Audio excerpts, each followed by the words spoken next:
Castellano, lección número 22, sábado 25 de septiembre de 2021. ¿Quién? ¿Cuánto? ¿Por qué? ¿Por qué?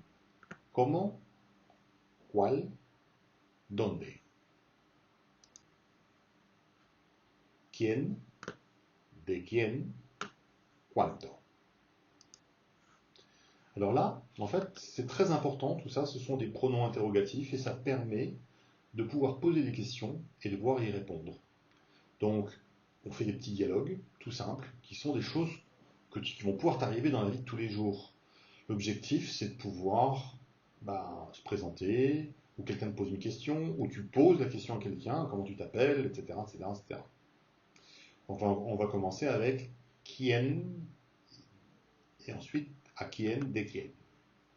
¿Quién eres? ¿Quién eres? Qui es-tu?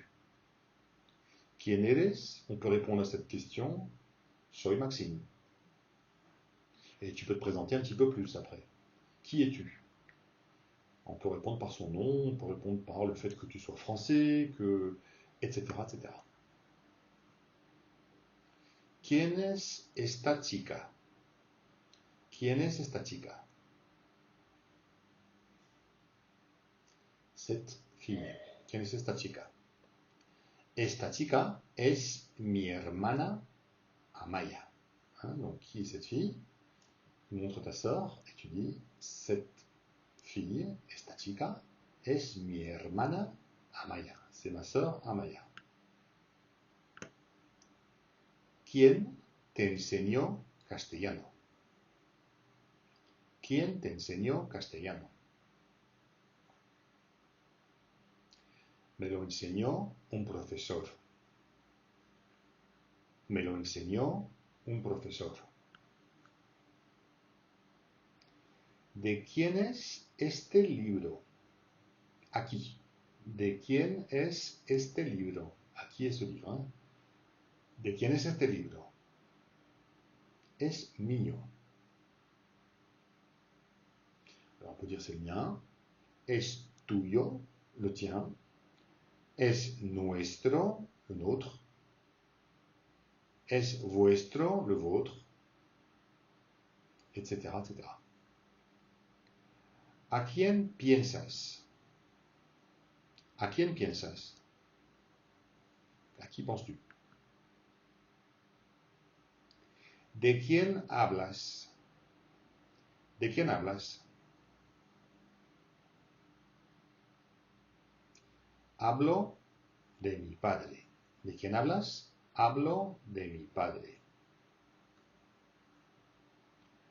¿A quién piensas avant? On aurait pu répondre. ¿A quién piensas? ¿A qui penses-tu? ¿A quién piensas? Pienso en mi padre. Je pense à mon père. Pienso en ti. Je pense à toi. ¿Cuántos años tienes? ¿Cuántos? Combien? ¿Cuántos años tienes? Donc c'est quel âge as-tu? Combien d'années as-tu? Tengo 14 años. Tengo 14 años. C'est la réponse à ¿cuántos años tienes? ¿Cuántos hermanos tienes? ¿Cuántos hermanos? Hermanos, c'est des frères. C'est frères et sœurs. Combien de frères as-tu? Combien de frères et sœurs? ¿Cuántos hermanos tienes? On le met au masculin en espagnol. Un peu machiste, hein? Tengo solo una hermana. Tengo solamente una hermana. Ça veut dire j'ai seulement une sœur. Et on peut le dire avec solo ou on peut dire solamente. Quelque chose qui est important, tu as vu qu'ici, il y a un accent sur quien. Tu as vu aussi, quand on dit à quien, il y a toujours un accent. ¿Cuántos? ¿Cuántos? Il y a un accent. En fait, le fait qu'il y ait un accent, ça indique que c'est un pronom interrogatif.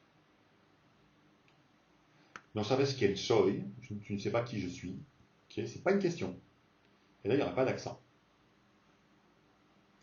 Ok? En cuanto en cuanto vengas. Dès que tu arrives, en cuanto vengas. En cuanto, pas d'accent. Là, il y a cuántos años. C'est une question. Donc, il y a un accent sur le A.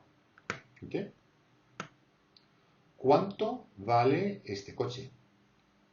¿Cuánto vale este coche? Coûte cette voiture. ¿Cuánto, combien? ¿Cuánto vale este coche? Et on peut utiliser cette phrase, si tu sais le début, avec n'importe quoi. Tu te retrouves devant un vendeur. ¿Cuánto vale un kilo de manzana? Un kilo de pomme. ¿Cuánto cuesta la bicicleta? Combien coûte le vélo, etc., etc. Donc quand tu sais faire ce genre de questions, tu sais poser des questions sur énormément de choses. Et c'est pour ça que c'est important de bien comprendre comment construire ces questions et surtout comment y répondre. ¿Cuánto vale este coche? Alors on peut répondre este coche vale 10.000 euros. Et les Espagnols étant fainéants comme les Français, pareil, ils disent il coûte 10 000 euros. Là c'est este coche, là on dirait la voiture, là c'est masculin, este coche en espagnol, vale 10.000 euros. ¿Cuánto hacen 2 más 5? ¿Cuánto hacen 2 más 5?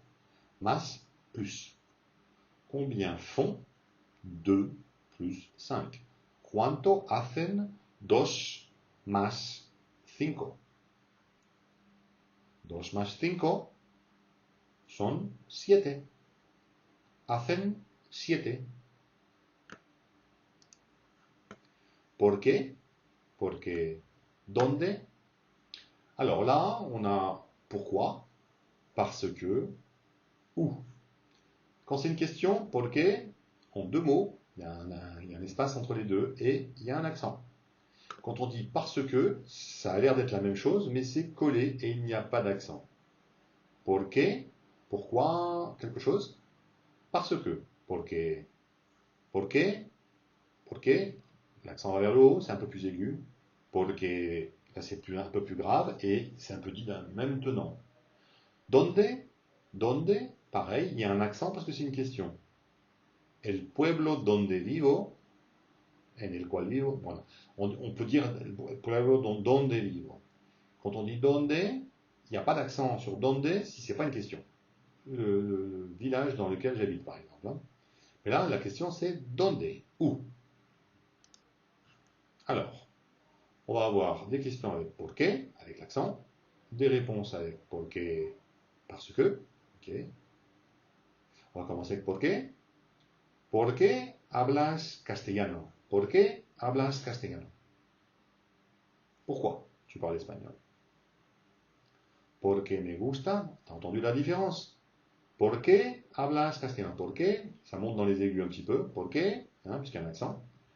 Porque me gusta, c'est un peu plus grave. Porque me gusta, parce que. Si tu dis ¿por qué me gusta? Ça veut dire pourquoi j'aime la culture et la comédie. Et là, il manquerait un point d'interrogation devant et derrière. Si tu fais ¿por qué de cette forme-là. Là, c'est parce que. Porque me gusta la cultura, la culture, y la comida española. Et la cuisine espagnole, la nourriture espagnole.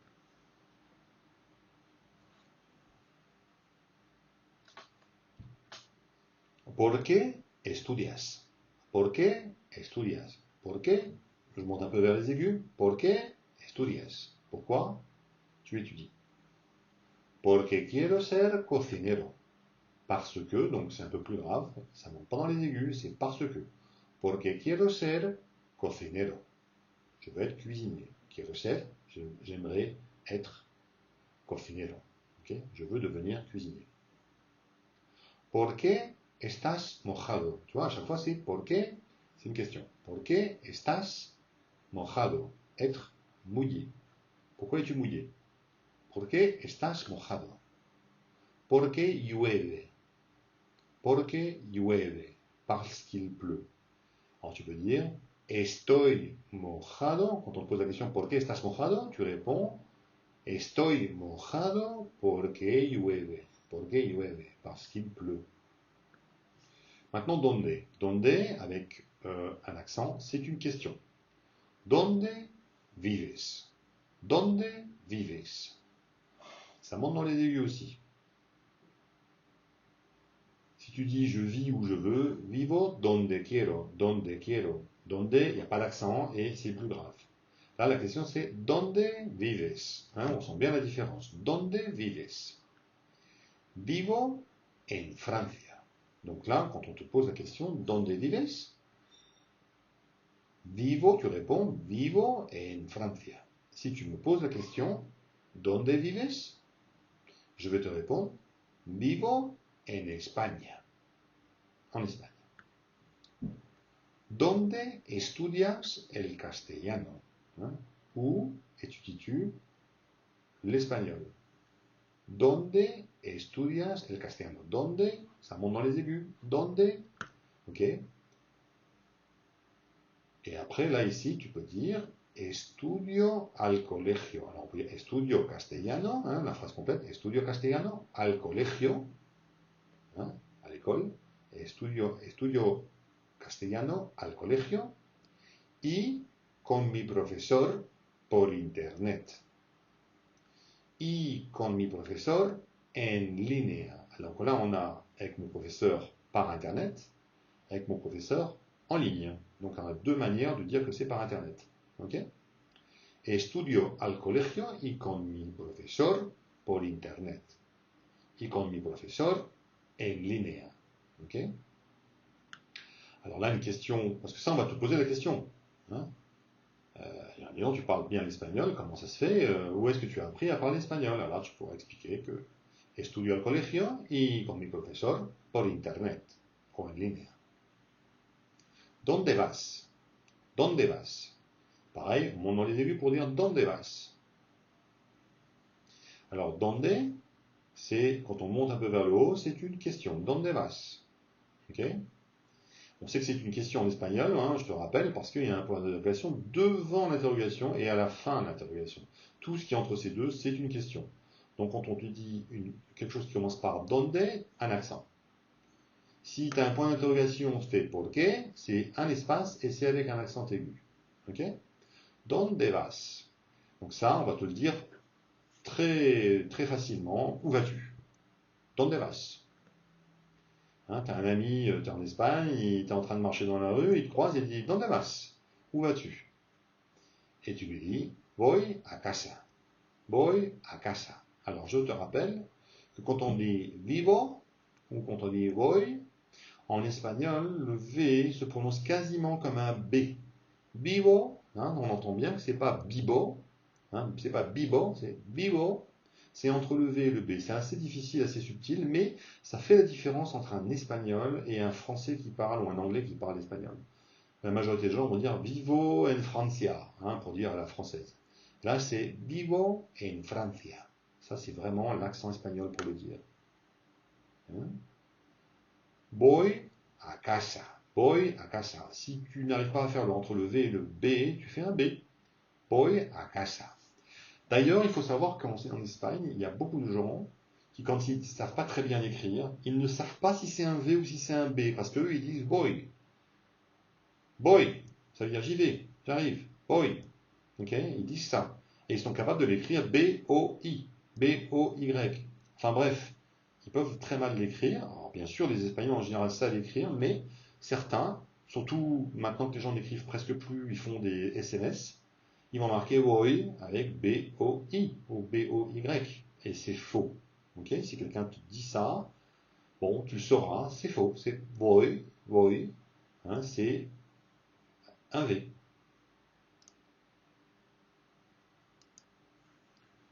Comment? Qual? Okay? Donc là, pareil, il y a un accent. Comment? Qual? Okay? Il y a une différence avec un comment avec ou sans accent. Je vais expliquer juste après. Et qual avec accent ou sans accent. Quand il y a un accent, comme ça, question. Comment? Comment? Quel? Ok. Qual? Lequel? Laquelle? Quel? Alors on peut le dire de deux manières. On va savoir pourquoi après. Comment estás? Alors ça c'est la question la plus bateau, la première qui vient à l'esprit quand on va parler espagnol. D'ailleurs, même les gens qui ne savent pas parler, ils savent ce que ça veut dire comment estás. Comment estás? Comment estás? C'est une question, accent. Ok? Estoy como tú. Estoy como tú. Je suis comme toi. Estoy como tú. Là, il n'y a pas d'accent. Parce que ce n'est pas une question. Estoy, je suis comme toi. Como tú. Como tú. Et là, il n'y aurait pas d'accent. Là, l'accent, c'est comment estás. Hein, on entend bien l'accent qui va vers le haut. Comment estás? Un peu plus aigu. Comment estás? Et on répond, par exemple, muy bien, gracias. Ou on peut dire, bueno, más o menos, plus ou moins, más o menos. Ok? Tu peux dire aussi, mais c'est rare de dire ça, estoy muy mal. Estoy muy mal. En général, quand tu dis ça, c'est parce que estoy muy mal, c'est pour annoncer quelque chose de pas terrible. Estoy muy mal, et après tu peux dire parce que je me suis cassé le pied, parce que je viens de perdre mon portefeuille, voilà. Estoy muy mal, en général, il faut avoir une raison. Il faut être positif dans la vie en général. Donc on dit plutôt estoy bien, estoy muy bien. Estoy bien, ça veut dire je suis bien. Et quand tu veux montrer que tu es très bien, ça va très bien, tu dis estoy muy bien. Muy bien, gracias. Estoy muy bien. Estoy muy bien ou muy bien, ça va. On peut dire les deux. Et comme on est un peu fainéant, on dit muy bien, gracias. Alors ça peut être dit soit par politesse, on dit oh oui, très très bien. Alors qu'en fait, ça va peut-être pas forcément bien, mais on n'a pas envie de dire. Ok? Quand on n'a pas trop envie de dire, mais on a envie de dire que ça va, ok, ça va. C'est bien, gracias, ça va, merci. Okay. Et ça, la différence avec ça va, merci, et ça va très bien, merci. Ça va très bien, muy bien, gracias. Comment te llamas? Hein? Comment t'appelles-tu? Comment te llamas? Comment, il y a un accent, hein? Comment te llamas? C'est la question. Et bien sûr, tu réponds, me llamo Maxime.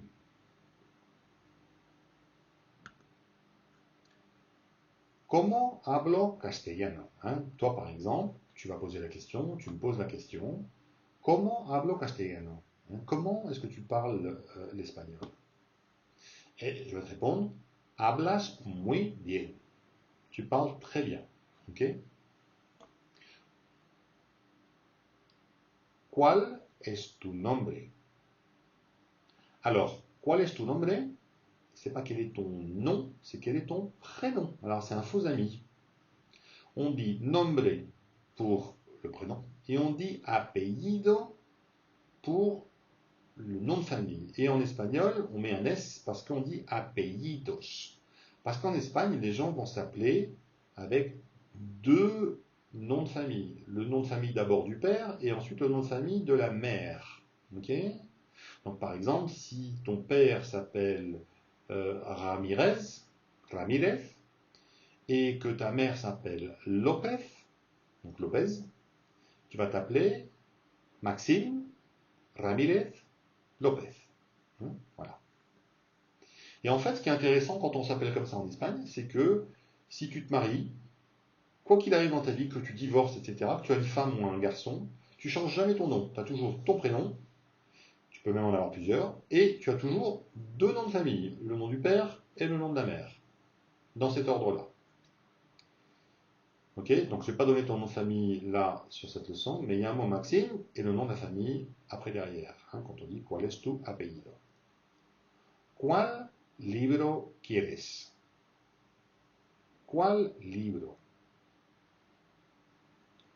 Quel livre préfères-tu? ¿Cuál libro quieres? On peut dire prefieres ou quieres, veux-tu. Okay? ¿Cuál libro quieres o prefieres? Et tu peux répondre prefiero este libro. Je préfère ce livre. ¿Cuál es el problema? Hein? Donc, tu as quelqu'un qui vient et qui voit que tu es en train de bouder ou tu es en train de pleurer et il te dit ¿Cuál es el problema? Qu'est-ce qui t'arrive? Quel est le problème? Okay?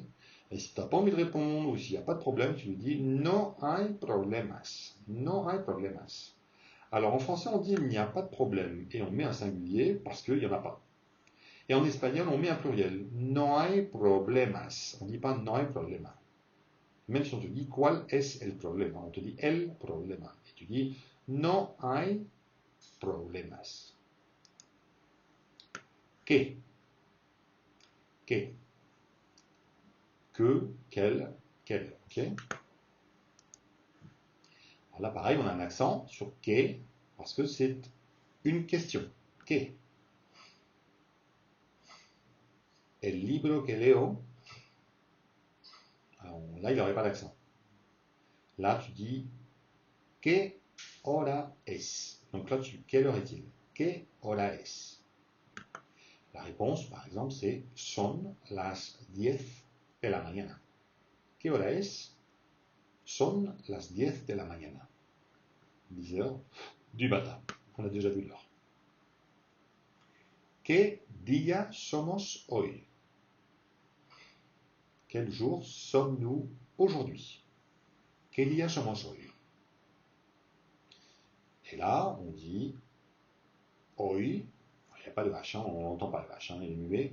Hoy somos sábado.